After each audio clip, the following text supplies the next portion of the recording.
When you're a winner, it speaks well to the playoffs. It doesn't matter the circumstances. It doesn't matter the adversity. They find a way to make things happen and win successfully. So I'm going Jay Daniels and the Washington Commanders.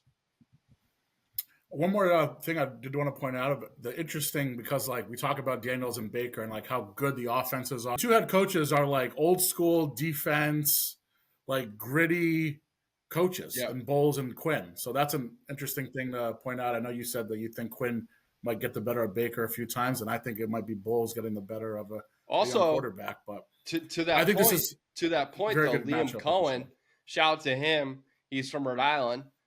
He actually started his career with the URI, and also Cliff Kingsbury on the other end, who also played for the New England Patriots. So that's a New England tie for you. But I think that those two guys are going to make up some crazy offenses. So I'm excited to watch this game. I think it's going to be a fun game to watch. Moving on, we got the Vikings, the number 5 seed at the Rams, who I believe for whatever reason, their home crowd, they just don't believe in the LA Rams. They really don't. It's always other teams, other opponents coming in. They got a great fan base that travels. So, and I was actually notified recently, breaking news, Vikings and Rams playoff game is going to be Monday in Glendale, Arizona, because of the wildfires that are happening in LA. So breaking news there. But take it. Who you got? Well, I think once again, if you go to my the underdog picks segment earlier in the show, I talked about how I really like Darnold in this to bounce back this week. It's funny because like I was telling my buddies like 2 months ago, if there's one team in the NFC that I think can make a run, or who do I trust the most, coach quarterback combo, it's got to be Stafford McVay, because they've done it. And they don't really beat themselves. Like Stafford doesn't make a lot of mistakes. McVay doesn't coach it. You know, you never have to really go into a game thinking like, oh, McVay won't have his team prepared. They're always prepared. And he does a great job with that team, has been for years. It's kind of funny too, because like O'Connell is a younger version of him, but playoffs, defense matters, and I really trust Brian Flores in this spot. Yep. I'm not saying that McVay and Stafford are going to get fooled or embarrassed or anything like that, but I really do just think the Vikings have more talent. I think they have the better roster. As much as I love McVay, respect McVay as a head coach, I think he's one of the best coaches in the league. I think as a unit, O'Connell and Flores and that offensive, Josh McCown, running that offense and the rapport that he has with Darnold and going back to their ties with the Jets, I think it's going to be a nice spot for the Vikings. Now that it's going to be in Arizona as well in that dome in Glendale, more advantage for the Vikings offense to really excel in that environment. So I like the Vikings here to kind of vindicate the season that they've had, with everyone kind of throwing dirt on them after that embarrassing performance on Sunday. I like them to bounce back here. And I don't really know if it's an upset or not. I think they're favored, small favorite in the game, but I know a lot of people like the Rams, and rightfully so for the reasons I pointed out. But I'm going to go with the Vikings here. I look at this game, and I think a lot of NFL teams in general, AFC, NFC, should absolutely take notice of Brian Flores' defense. Brian Flores doesn't mess around, especially this year. Andrew Van Ginkel, coming from Miami Dolphins, having almost an all-pro type of year. Kudos to him for playing an outstanding year. But they really have like a really strong makeup and belief that this team can, make it far. And I've seen the Matthew Stafford of old, right? And I believe that Brian Flores can take advantage of him. I really do. And if there's any, I guess rivalry, right? Detroit, with Matthew Stafford connection playing against Minnesota, I know it's a different dynamic, I guess you could say. As Mike Zimmer was there for most of the time running that defense, but I really like Brian Flores and what he's done throughout the course of the season and down the stretch in the season. And you could actually say last week was a playoff game, right? And I think he did draw up really good defenses in order to stop Jared Goff. It's just, Sam Darnold just couldn't throw the freaking I mean, football. So no, I was gonna not to interrupt you, but yeah, I thought they did a good job. The defense kept him in that game, and I know the scoreboard indicated Lions killed them, but they really were in that game. The entire first half they had it within arm's reach. The Lions really didn't do a whole lot offensively until late, and even when they did, it was just like Jahmyr Gibbs on broken plays. They were able to get to the edge, and he was able to obviously get in the end zone and some big runs late. But yeah, I was gonna say one key component of Brian Flores too. He's had playoff experience. He's been in the Super Bowl multiple times. Yes. With Tom Brady running the show with the New England Patriots, and last year again, when he was with the Steelers, they missed out. So he's looking for another opportunity, to catch playoff wind and find a way to make things happen. And that defense is absolutely raring to go. I think Matthew Stafford is going to have a troubled day. I really do. I think Sean McVay is not going to have the right answers, the right adjustments. And if there's any best adjuster in that game, it's Brian Flores for the entire coaching staffs. So be ready to ball, because that defense is absolutely going to be ready to start dominating in all facets. So speaking of Brian Flores, let's get into the NFL coaching carousel. It is. We got young guys, we got veterans, we got former coaches, we got former players joining into the mix. We will get into the Jets, the Patriots, the Jaguars, the Raiders, the Bears, the Saints, and maybe, just maybe, January 14th, I believe, is the deadline for Mike McCarthy and the Dallas Cowboys to come to an agreement, because that's when his contract ends. Is it the Cowboys that will have another opening? Let's start off with the Jets. I'll hand it off to you because that's your pride and joy. Unfortunately so, Shark. Unfortunately so.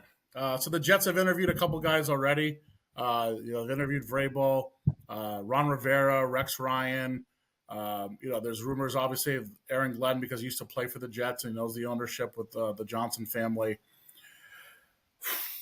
We just talked about him. Ideally, I would really like Brian Flores to be the head coach for a few reasons. One, he knows ball. Two, he hates the Pats and he'd hate the Dolphins. And in my book, that makes you a great Jet. So the fact that there's disdain there, and I think you would want to stick it to both those franchises, I like that a little. I like that factor a little bit. And I'm serious about it. But joking aside, I think the way the Jets get their mojo and swagger back is for that defense to get back to what it was. Those first couple of years with Saleh before they fired him this season. The roster's there, the talent's there.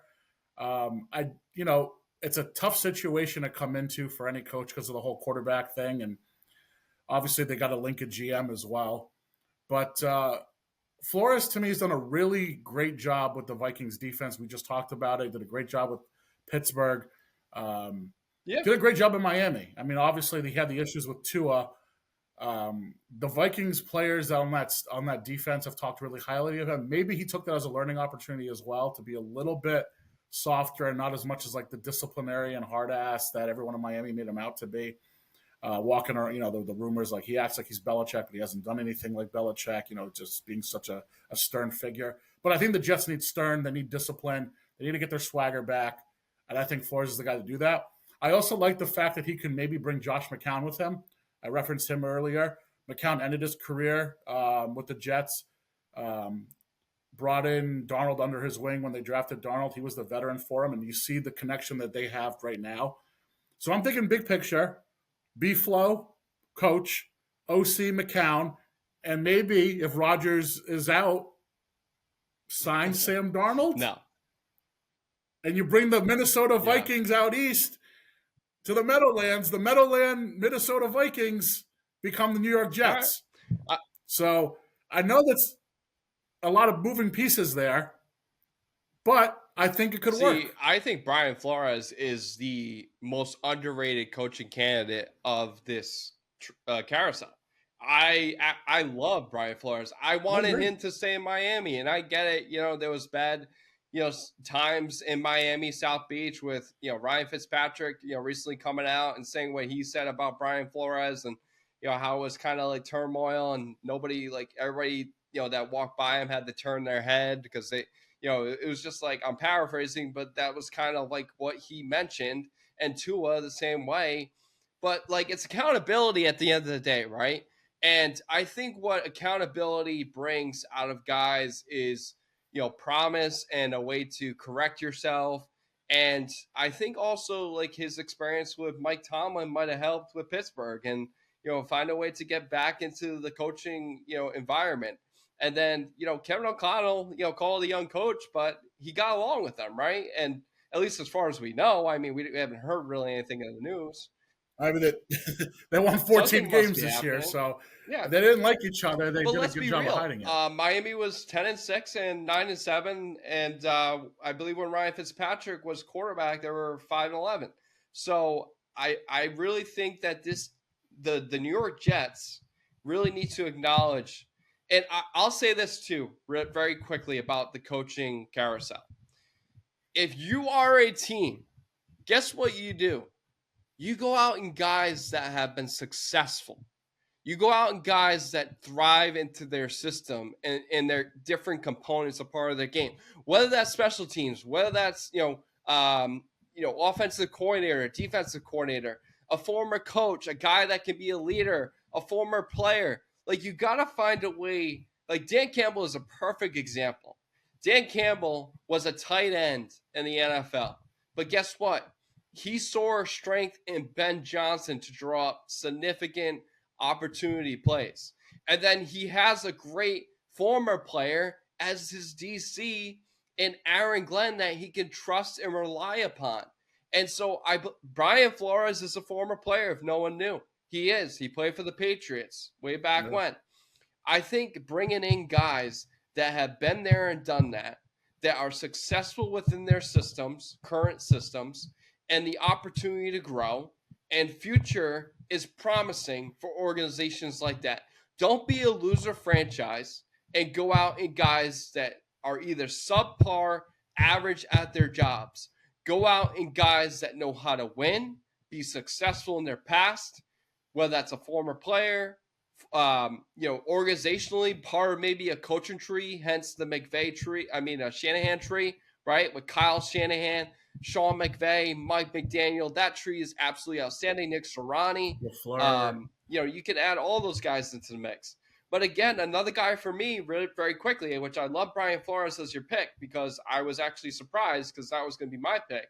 I actually think Joe Brady is actually a good guy to maybe build around too as a young guy. He's been successful for quite some time with the Buffalo Bills. And make no doubt about it, Sean McDermott is a defensive guy. So he's relying on Joe Brady to come up with game plans every single week in order to beat defenses.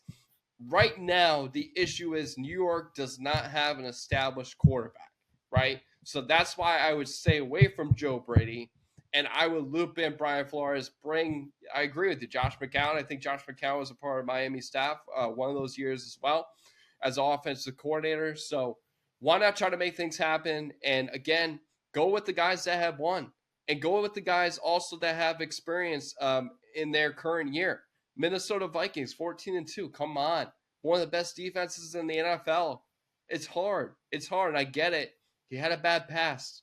But guess what? Everybody goes through troubles and they'll come out. And he's young. He's young. And he's a former player. You got to make sense of that. He's a former player. So I love that pick. I like the sternness that he has too. I mean, I don't shy away from that. We need discipline.